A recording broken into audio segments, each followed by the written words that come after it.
The storm over the shattered plains of Valera rose like a living tide. Waves of pale dust rolled through the darkness as lightning without sound forked across a sky that carried no moon. The sensor towers that once guarded the frontier lay broken. The sigils of the ruined fortresses were buried under drifting sands that pulsed with strange energy. Valera had become known as the Wounded Realm, and few among the great species dared to cross its borders. Yet one figure pressed forward through the storm. He moved with deliberate steps. His boots sank into the ash layered across the ground. Dust clung to the cloth of his jacket. His name was Rowan. By blood and origin, he had no connection to the Valerons or their sacred line. He was a human wanderer who had come to the frontier because there had been a transmission that only his equipment had detected. It was a broken request for aid. 3 words had reached him. They were spoken in a voice that carried dignity and desperation. "Help me now." He had not planned to answer. He had not planned to involve himself at all. Humans had only recently ventured far enough to meet the great powers of the sector. The presence of a single human on these plains should have been irrelevant.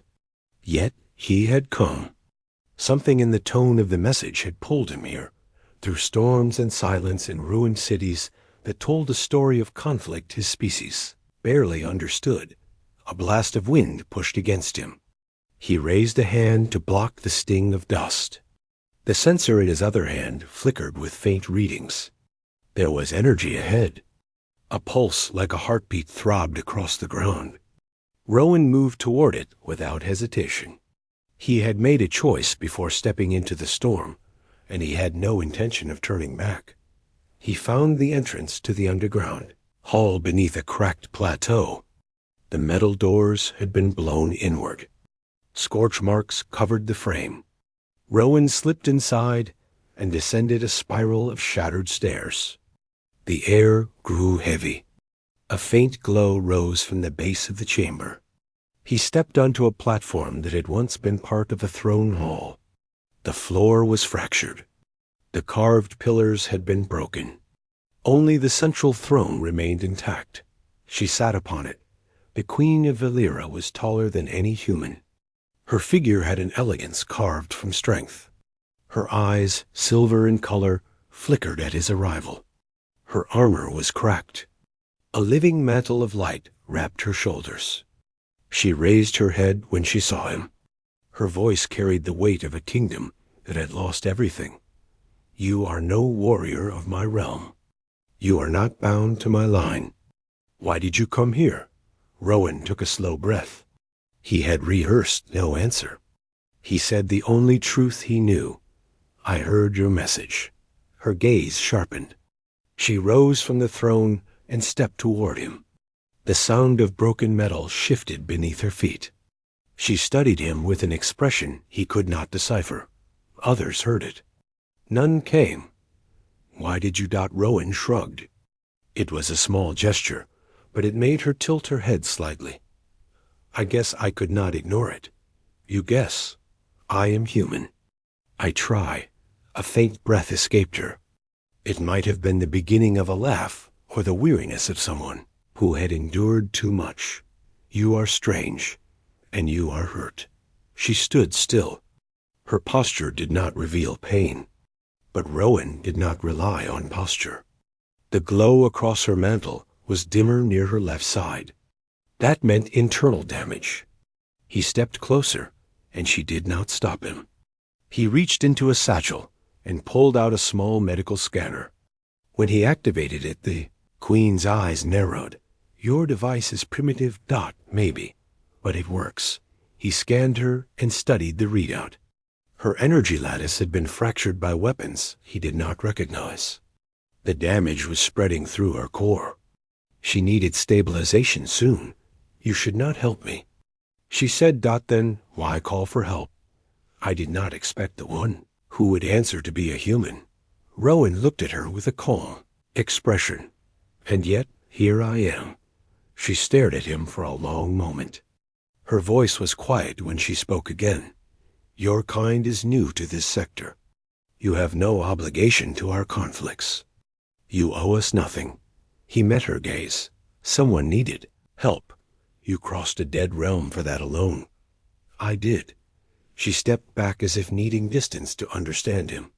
Her mantle flickered with soft light. You risked your life for a stranger. You sent a call for aid.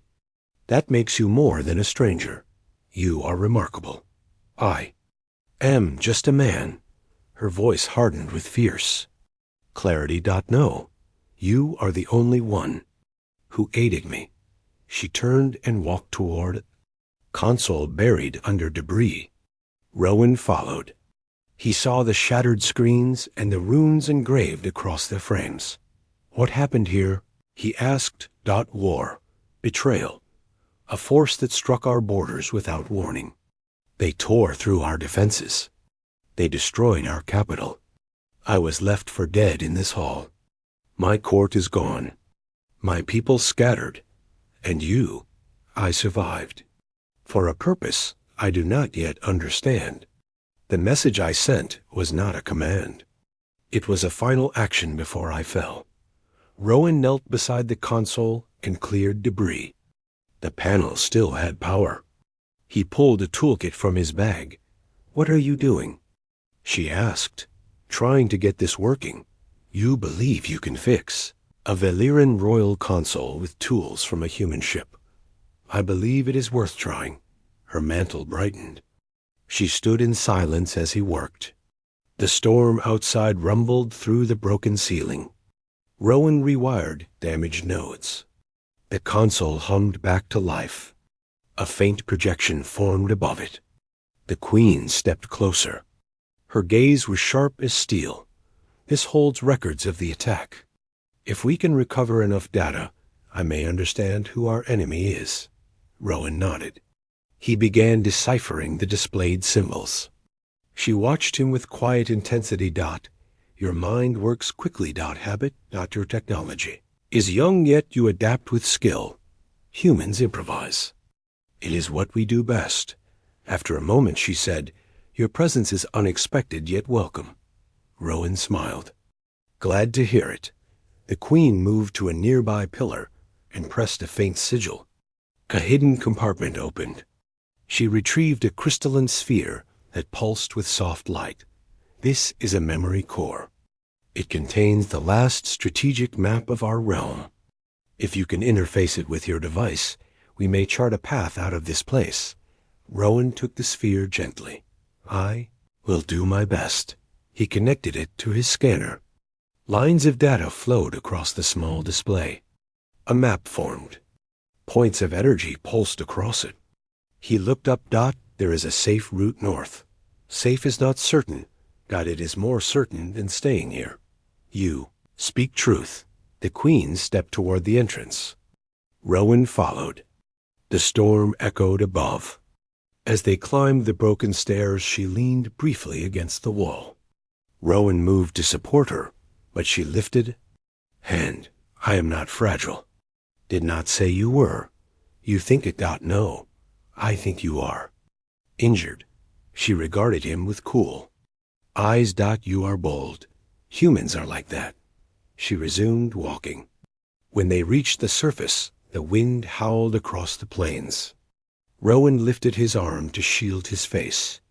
The Queen walked forward with steady steps, though her mantle flickered with strain. We will not survive the storm without shelter, he said. There is a cavern 2 ridges east. We must reach it before the lightning descends. He nodded. They moved together across the plains.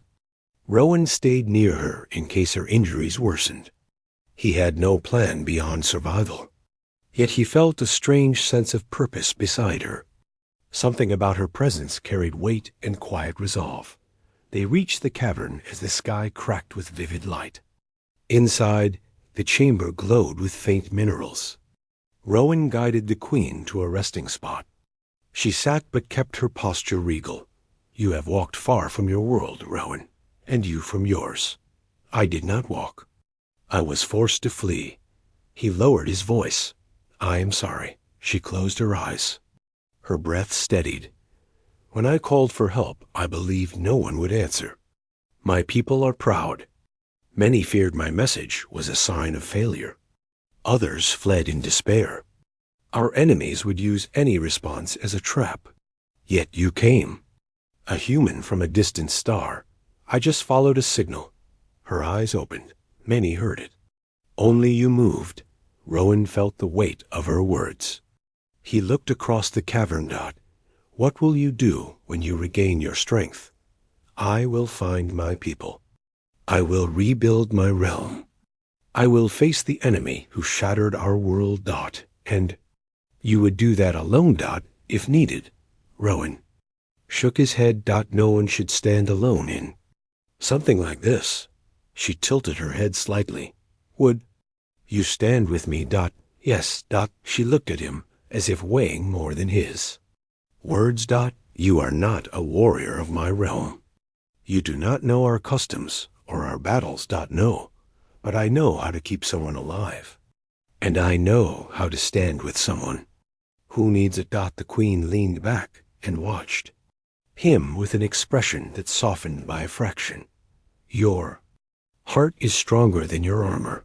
I do not have armor. Exactly. Rowan smiled faintly. The queen shifted slightly. Pain flickered across her mantle. He reached for his pack. Let me stabilize the damage.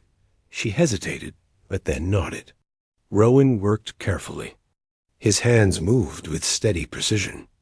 The queen watched him with calm acceptance. You show no fear, she said. Fear is natural. But helping someone matters more. When he finished, she seemed steadier. She rose again and approached the cavern entrance. The storm had lessened, but still roared across the plains. We must leave soon, she said. Our enemy may track the energy of the memory core. Rowan packed his equipment. Then we go. They stepped into the storm again. The queen led the way. Rowan stayed close. They traveled across jagged ridges and through valleys carved by ancient tides. As the hours passed, they reached a plateau overlooking a broken citadel. The sight made the queen halt. This was the hall of guardians. Rowan studied the ruins. We can search for supplies. No, this place holds only echoes, still worth a look. She nodded reluctantly. They moved through the crumble.